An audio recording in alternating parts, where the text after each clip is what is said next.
कभी सोचा है कि किसी बड़ी कंपनी की बैलेंस शीट में जो अरबों की संपत्ति दिखती है, वो रातों रात कम कैसे हो जाती है? इसका जवाब मालूम है कहाँ छिपा है? एक बहुत ही जरूरी अकाउंटिंग नियम में, इंड IAS 36, जिसे कहते हैं एसेट्स का इम्पेयरमेंट। तो आज चलिए इसी को समझते हैं। ये वो नियम है जो पक्का करता है कि कंपनियों की किताबें सच बोलें, सिर्फ अच्छे अच्छे नंबर ना दिखाएं। तो सबसे बुनियादी सवाल यही है, क्या कोई कंपनी अपनी बैलेंस शीट में जो दिखा रही है, क्या उसके एसेट्स की कीमत वाकई उतनी ही है? क्या उस पर आंख बंद करके भरोसा कर लेना चाहिए?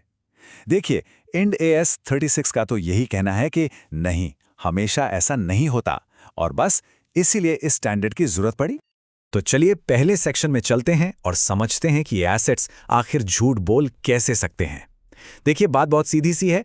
किसी एसेट की जो कीमत किताबों में लिखी है, जरूरी नहीं कि असल दुनिया में भी उसकी वही कीमत हो। और सारी कहानी बस इसी एक लाइन से शुरू होती है। अच्छा, तो सबसे पहले एक टर्म समझते हैं, कैरिंग अमाउंट। इसे बस ऐसे समझिए कि ये एसेट की किताबी कीमत है, मतलब वो वैल्यू जिस पर कंपनी ने उसे अपनी बुक्स में रिकॉर्ड किया हुआ है। हाँ, इसमें से वक्त के साथ जो घिसावट होती है, यानी डेप्रिसिएशन, वो घटा दिया जाता है। और अब आता है इसका दूसरा पहलू, रिकवरेबल अमाउंट। यह है एसेट की असली, मतलब रियल वर्ल्ड वैल्यू। सीधे सीधी बात है, कंपनी को उस एसेट से कितना पैसा वापस मिल सकता है, चाहे उसे बेचकर या फिर उसे इस्तेमाल करके जो कैश कमाया जा सकता है उससे। यह है उसकी हकीकत की कीमत। तो यहां पर है असली मुकाबला। एक तरफ है कैरिंग अमाउंट, यानी किताबी कीमत, और दूसरी तरफ है रिकवरेबल अमाउंट, यानी असली कीमत। और जो इम्पेयरमेंट टेस्ट होता है ना, वो बस इसी मुकाबले का रेफरी है। वो तय करता है कि कौन जीता। और ये है सबसे बड़ा, सबसे जरूरी नियम। जब भी किताबी कीमत यानी कैरिंग अमाउंट असली कीमत यानी रिकवरेबल अमाउंट से ज्यादा हो जाए, तो समझ लीजिए कि एसेट इम्पेयर हो गया है। बस इसी पल इंड AS 36 अपना काम शुरू कर देता है। ठीक है, तो सवाल यह है कि कंपनी को ये रियलिटी चेक करना कब होता है? क्या रोज रोज? नहीं, ऐसा नहीं है। इसके लिए कुछ खास वार्निंग साइंस होते हैं, कुछ इंडिकेटर्स जो खतरे की घंटी की तरह काम करते हैं। इनमें से कुछ वार्निंग साइन कंपनी के बाहर से आते हैं। जैसे मान लीजिए, मार्केट में उस एसेट की वैल्यू अचानक से बहुत गिर गई, या फिर देश के आर्थिक हालात खराब हो गए, या कोई नया कानून आ गया जो कंपनी के खिलाफ हो। इंटरेस्ट रेट्स का बढ़ना भी एक बड़ा संकेत है। ये सब बाहरी खतरे हैं।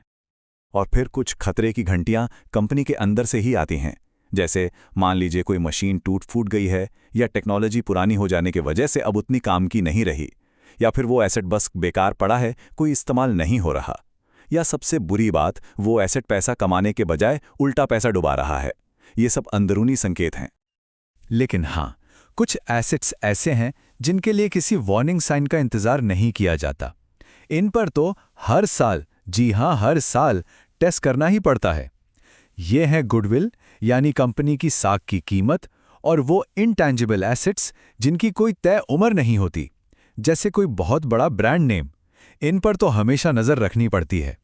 तो अब आते हैं इस पूरी कहानी के सबसे टेक्निकल लेकिन सबसे मजेदार हिस्से पर।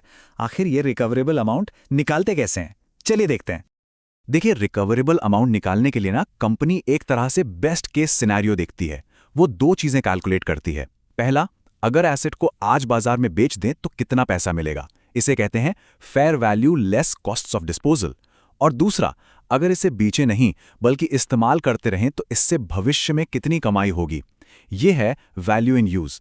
अब इन दोनों में से जो भी अमाउंट ज्यादा होगा वही रिकवरेबल अमाउंट माना जाएगा। ये चार्ट देखिए, इससे बात बिल्कुल साफ हो जाएगी। ये जो सबसे लंबा बार है, ये है कैरिंग अमाउंट, मतलब किताबी कीमत। और इसके बगल में जो दो छोटे बार हैं, वो हैं फेयर वैल्यू और वैल्यू इन यूज, मतलब असली कीमत। तो साफ दिख रहा है कि किताबी कीमत असल कीमत से कहीं ज्यादा है। बस यही है एक टिपिकल इम्पेयरमेंट का केस। अब इसे नंबरों में देख लेते हैं। मान लीजिए किताबों में एक एसेट की कीमत लिखी है 1000 रुपए, लेकिन जब हमने कैलकुलेट किया तो उसकी रिकवरेबल अमाउंट यानी असली कीमत निकली सिर्फ 650 रुपए। तो सीधा सा हिसाब है, 1000 रुपए माइनस 650 रुपए, यानी 350 रुपए। यही 350 रुपए ही इम्पेयरमेंट लॉस है। अच्छा, तो लॉस तो पता चल गया, अब आगे क्या? कंपनी इस नुकसान का करती क्या है? इसे अपनी किताबों में कैसे दिखाती है? देखिए, कई बार क्या होता है कि नुकसान किसी एक एसेट का नहीं, बल्कि एसेट्स के पूरे ग्रुप का होता है। जैसे मान लीजिए पूरी की पूरी फैक्ट्री, इसे कहते हैं कैश जनरेटिंग यूनिट। अब ऐसे में लॉस को बांटा कैसे जाए? तो इसका एक फिक्स तरीका है। सबसे पहली गाज गिरती है गुडविल पर, उसे सबसे पहले जीरो किया जाता है। अगर उसके बाद भी लॉस बचता है तो उसे बाकी एसेट्स पर उनकी वैल्यू के हिसाब से बांटा जाता है। और गुडविल के बारे में एक बात गांठ बांध लेनी चाहिए, ये एक वन वे स्ट्रीट है। एक बार अगर गुडविल की वैल्यू कम हो गई तो वो फिर कभी भी वापस बढ़ाई नहीं जा सकती। वो नुकसान परमानेंट होता है। बस बात खत्म।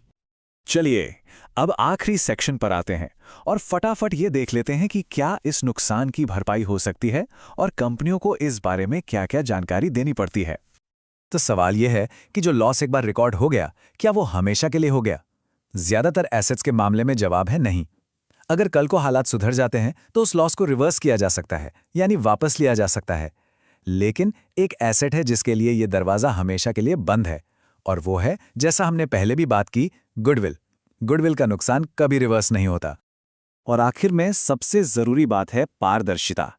कंपनियों को हर चीज साफ साफ बतानी पड़ती है।